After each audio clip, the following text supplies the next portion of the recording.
Okay, so it's really early in the morning, so we're gonna make this really cool and fun.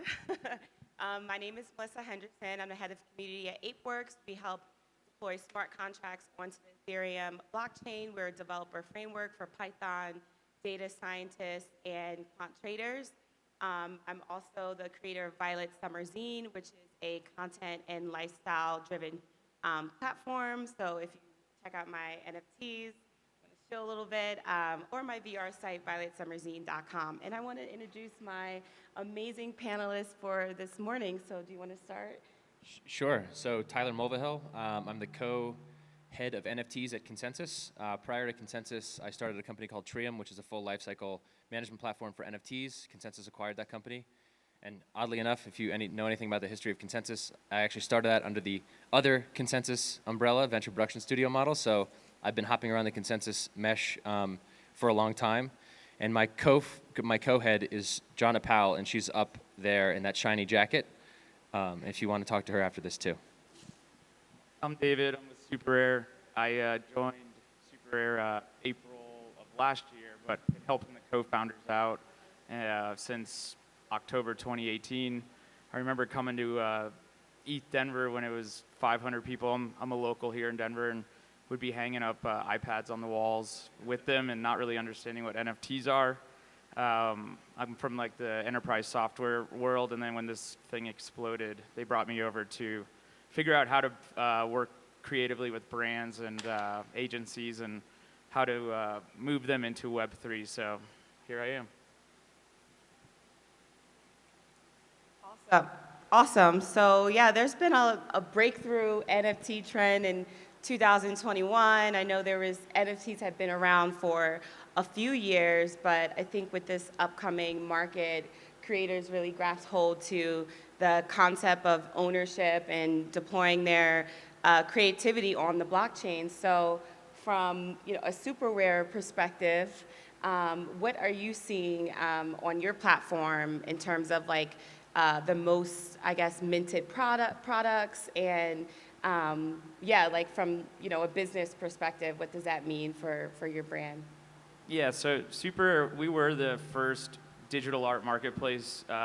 We only work like with one-of-ones with artists. So the big things we do is we curate artists. So separate from like OpenSea, you have to be accepted onto the platform. And then second, all the brands and agencies, they're all coming to us saying like, how do we get on? How do we get into this? And what we've been advising is we're all about like empowering the artists. It's all about like putting the artists in control of like their content and IP and everything that they want to create. So when brands come to us, like Porsche is a good example. They, instead of saying, hey, we want to create the NFT on our behalf, they empowered a designer on the team to create like the sketch and then back the artist. So when we talk to these like brands, we say, why don't we bring on the artist, or why don't you work with artists on the platform? They're the ones that create the work. We're going to back them from the SuperRare perspective, and the brand is going to empower them. So like that's the major shift for what we see, or the evolution of this whole Web3, is how do brands empower the creators that are at their companies or work with creators that have the same beliefs. Awesome. Should I go? Yeah, of course. Okay, so the question was, what are you seeing on your platform? Yeah, right? like what are you seeing on your platform from like a Consensys standpoint? Because you guys touch, a lot of different elements of NFTs from, the wallet side, and what are the biggest, I guess, takeaways from 2021? Yeah, so I guess the Consensys NFT business unit really started the last quarter of 2021. So we've only been around for a short while, but the thing that's unique about Consensys is that the business model is a bit different than almost every other company. So for those of you who don't know, Consensys runs Infura, Consensys runs and created MetaMask, Consensys created Truffle, Developer Suite. So really, if you're doing anything in Web3, you're touching those products. And maybe people probably don't know this either, but the company is incredibly interested and doing a lot of work around decentralizing not only these products, but the company. So we have a lot of room to do really cool stuff. And our business model is different in that we don't want to just be a SaaS platform for NFT minting. We don't want to just be a marketplace for secondary sales, because the ethos of what we're doing with the business unit is to bring the next tens of millions of users into Web3. And so if you've used the MetaMask wallet, if you've used some of these developer tools, you know the shortcomings of Web3 generally. And so the amount of change that we can affect from a business unit to like improve the NFT display on MetaMask is epic. So instead of just driving as much volume through our marketplace as possible to try to take a fee over that, really we can change the business model in that as long as we're getting mainstream users or new users into the ecosystem using our wallets and our tools, that could be a win. So what we're seeing in, I guess the shift that we're seeing is that brands are now ready. The business models are now somewhat fleshed out. And so somewhat fleshed out, like very loosely somewhat fleshed out. And what that does is it allows us to have faster conversations. And so we can onboard them into Web3. I love that. So I know we were talking about that backstage, the relationship between brands and these creators and that ownership, perspective, because in Web 2, a lot of the brands, like you work for a brand and then that's, you're kind of under their identity. But Web 3 is about this digital identity, and NFTs are just the first iteration of that. So when you are bringing on these new brands into the NFT space, how are you maintaining the values of Web 3 or these values that we're building as a community in Web 3 from, I guess, a SuperRare perspective, because you've been around with SuperRare, you were number 7 employee, right? Yeah, so Time Magazine is one brand that has seemed to have done it right and understands it. There's been brands that come to us, and so what Time Magazine has done is like when they did the front covers, so they already have a community that like people wanted the NFTs, or it's kind of like its own art. When they work with artists, like when Beeple did the front cover of Time, we had Beeple on board or create the NFT and then send it to the Time Magazine wallet. So we're pretty much telling brands now, let's bring on the artist, or like let's understand or find you guys or find the artist that like works for them, and let's market from the SuperRare and the brand perspective. They have the dollars and the reach and essentially the big budgets to get the story out. We always tell them to do that. If they come to us and ask, like, typically they'll come to us and say, this is how we're going to do it, and it's been great kind of saying, that's just not how it's going to work here, and it won't work on SuperRare. Yeah, good point. I think brands still really need hand-holding into the space. So most brands come and they ask us, like, what should we do?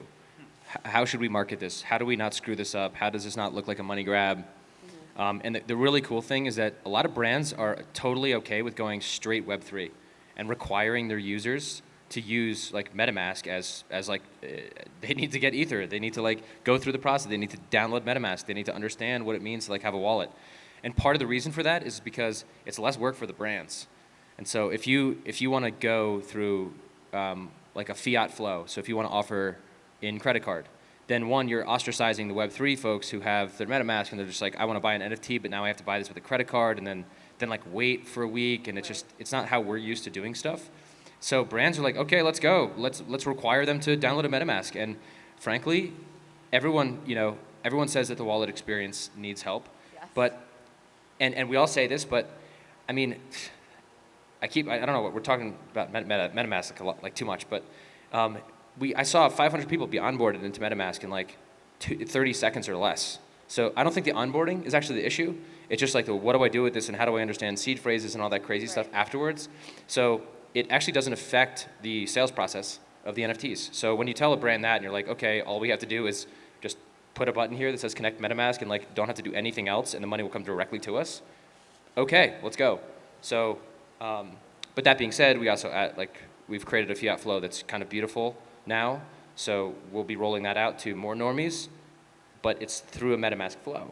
So it's the backdoor Trojan horse that we're all used to. Awesome. Yeah, I mean, I think that MetaMask could do better with interoperability. I mean, with other layers, like where you can, connect to Matic or, the Harmony One, network. How do you explain to brands, about the gas fees? Because that's kind of one of the biggest challenges with the narrative right now, or just in crypto in general. A lot of Web2 normies were like, oh, well, this is bad for the environment. Like, how do you explain to them about the different just NFT structures that they can take that route, not just, have a blue chip on Ethereum, but maybe put it on Polygon or put it on, one of the other protocols. I guess from like an artist perspective on SuperRare, like how are you navigating that? So SuperRare is just Ethereum based. So that is a big question. That is a big issue that like you have to, especially if you're an artist like Myanmar or like third world country, pay high gas fees. So yeah. So that is a big issue. We are looking at like adding chains or looking at the roll-ups and everything else. But when brands come to us, we got to walk them through you got to get some ETH for gas. And if you're going to empower these artists to do this on your behalf, you better send them the ETH, or are you going to pay for these fees? So right now, like we are, it's a high transaction, like the average sale on SuperRare is like 10 ETH so we do see it as an issue. Like we do need to figure this out for the smaller type of artists and sales, because gas is expensive. And then last year we had the whole like the carbon offset issues and questions, and brands are worried about ruining the environment. And we just came out and showed this statistics that like 70% of the mining happens on renewable sources. We did a couple of white papers just to like make them feel comfortable, and that kind of just like blew by. But it's obviously going to continue to come up. Yeah, so our platform is EVM compatible with all sidechains and L2 solutions.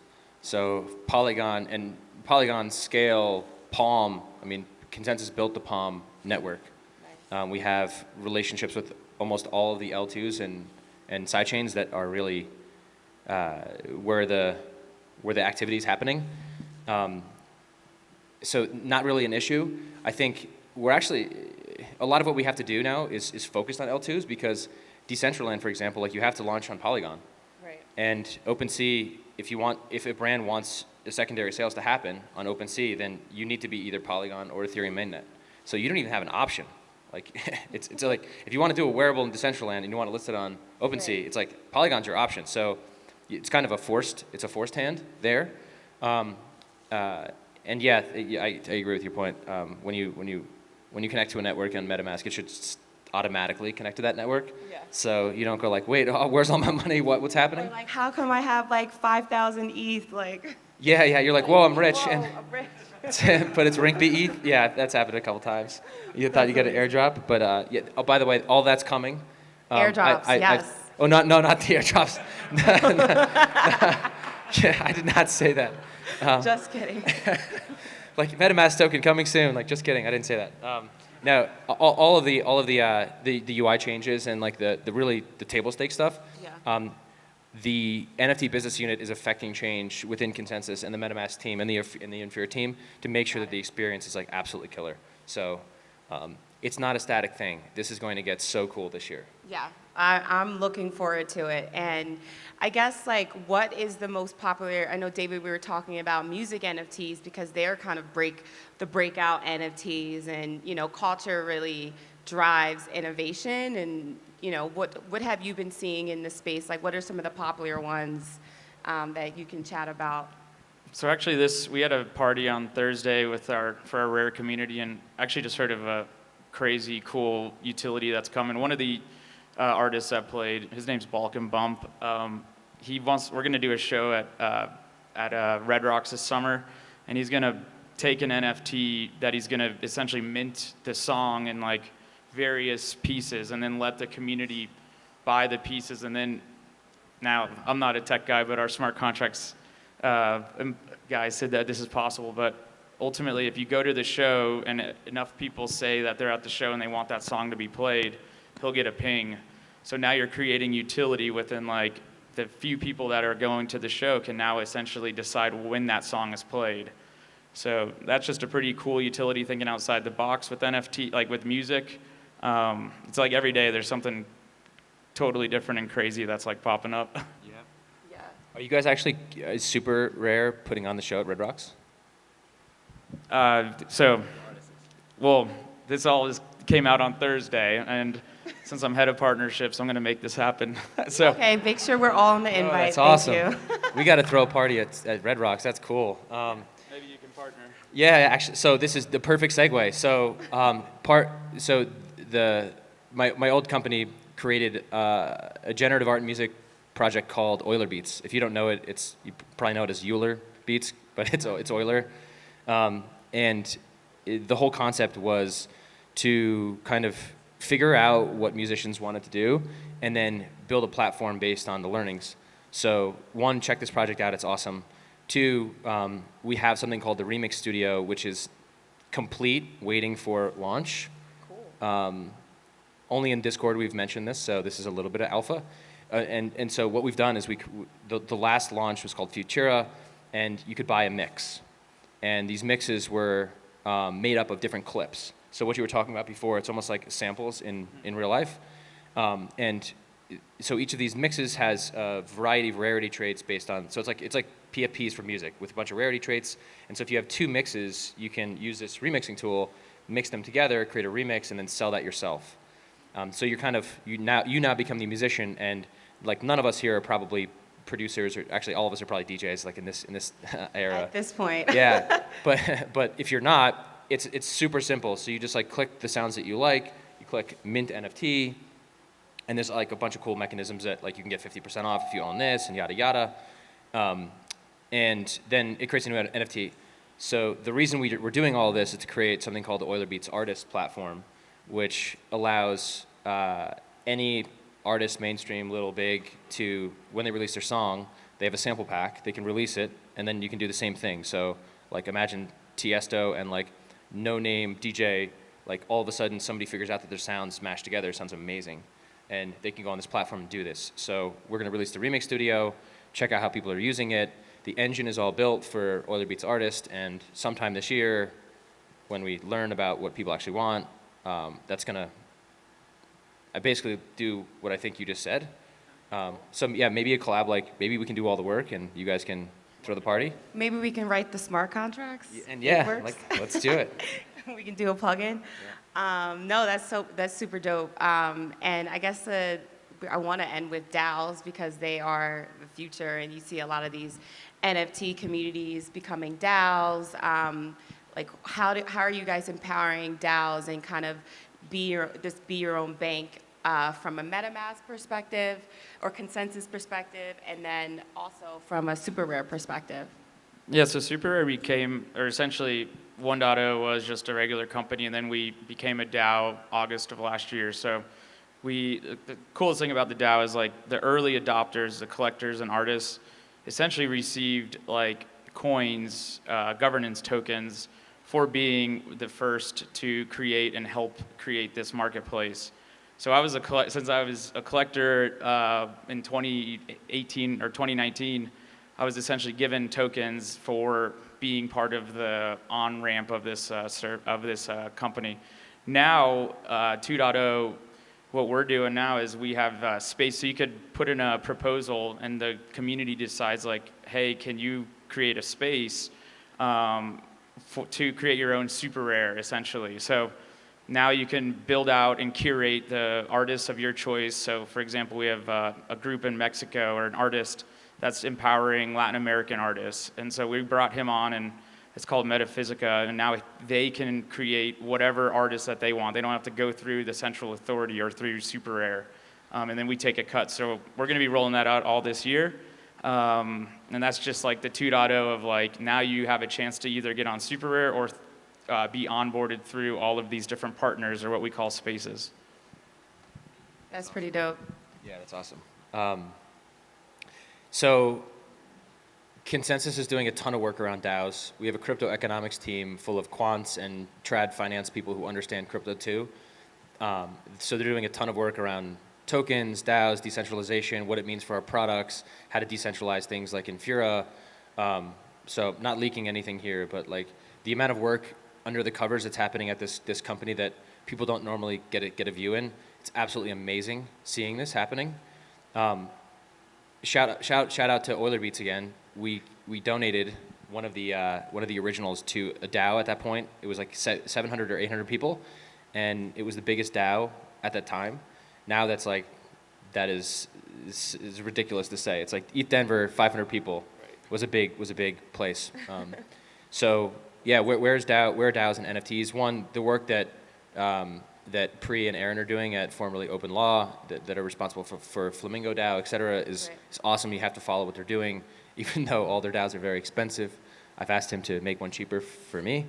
But yeah, no, one of the interesting things is we all see the future where we're working for multiple DAOs instead of one big company. But to get there, we know the tooling is pretty far behind. Mm-hmm. So when you look around the ecosystem and you're looking at places to work that you want to work, one of the things that I majorly considered when we were selling this company was like, is there a glide path to doing this? Right. So like, what does it mean to be in a DAO at Consensys? And so we're working all of that out now, not like, okay, you can't do that because now you have an ownership of a competing something or other. So I don't know. It's really good to be back at Consensys. I think it's also like wealth building too, because like, for example, if you're in Crypto Chicks, and you hold, 5 of their PFPs, and now all of a sudden you're in their DAO, and then you go to another, DAO, and you're, doing stuff with them, you're essentially building your own digital wealth. And I think that's the power of like DAOs and communities. So is there any like tooling that y'all recommend to brands? Like, what if brands want to start their own like DAO of like super fans or anything like that? Like, have you seen any movement in this space so far? I guess David, from a SuperRare partnerships perspective, we talked about Gucci. Yeah, so there's essentially what the spaces that we created is essentially allowing brands or an individual or person to create their own like company and onboard. So I think it's like a subset of a DAO. Like they're still going to be the ones in control, but like they're going to be empowering whoever they want to, like as SuperRare empowers the artist. The whole DAO thing, I wouldn't say this to companies, but I would say just take a step back and let this thing bake out for a few more years, because you definitely do give up control and a lot of like things that I don't think a lot of private companies are ready for. Yeah, I think DAOs are step 2. Step 1 is just getting these companies comfortable with Discord. Oh my gosh, yes. And not getting rugged on Discord, right? I'll say that a lot of so even within, I wish I could tell more about what we're doing that's going to happen next quarter. So at like Austin or something, we'll have another one of these conversations and talk more broadly about what we're doing. But these brands, they're diving in and they understand that they need to get on Discord. And so community management is obviously a huge, everyone like, just give me your best community manager, it doesn't matter, but they don't, like these people don't really exist yet. Right. Like there's no somebody with like 3 years of community experience that understands bot control on Discord and setting it up and like speaking for the company, et cetera, but they're actually saying okay, which is scary because we're essentially saying okay to them and giving them the green check mark because we're the trusted advisors. Mm-hmm. And things can go very wrong in Discord. So again, at Consensys, we have an absolutely enormous customer success team that manages a lot of the customer success and onboarding and these ticket answering and managing Discords. And it's like 200-person team, and it's getting bigger every day. So I think that is an insane market opportunity to create a DAO around, so that there's just a group of community members that don't have to necessarily just go on one project. It's like they can manage 5 projects. Mm-hmm. And that's almost like a DAO inside of a DAO. That gives you exposure to a lot of stuff. That sounds very meta. I'm already like, my head is like spinning. But, okay, cool. Yeah, so I guess we can end with your favorite PFPs in your wallets right now. I guess I can go. I got it Hyper Demon by Late FX. I was like airdropped, and I thought that was really cool. And then Emily Lazar's September Monsters. So my theme is more like monsters and like fun demons that are in my wallet right now. What's in yours? I don't dox myself ever because I feel like if I do, Ooh, okay. then people will just wallet stalk me, and then Oh, shoot, okay. when I get rugged on a couple of my projects, they're gonna get upset at me. Okay. So I don't do that. But I really like two things. One, things that are at risk of IP violation, Okay. because one, it's really cool. Two, it goes back to the crypto anarchy type roots that we all kind of share. So just test the waters, like maybe toe the gray line a little bit, because we're not the ones creating the projects, but you can buy it, like see what happens. Then the stories will pop up. And the second thing is, recently I've gotten a lot more back into physical art, and now it annoys me because there's like absolutely zero correlation between physical art that doesn't have anything to do with NFTs and like the world that we all live in. So I'm trying to get back into it to figure out how to bridge that gap, because as soon as you get all the like the trad artists in, that is an exponential increase of people that enter this world. So kind of a weird answer, but no I alpha mean, here. I like that DeFi answer. Okay, I'll take it. So my biggest PFP backing, the community is amazing. The crypto dick butts. So I'm a big dick butt holder. Okay. I've been super bullish on them. We're going to be buying. This is the utility that I love. Is they created a DAO. All the revenues are going towards buying Gooch Island. So we're out looking for an island, and if you own a dick butt, then you get to go to Gooch Island. So check it out. Okay. Awesome. So hard this weekend. Meta Birkins is actually one of my favorite, like towing the line, because like, come on, like fuck Hermes. So. But thank you so much for joining us at the Deep Dive panel, and hopefully we'll see you around East Denver.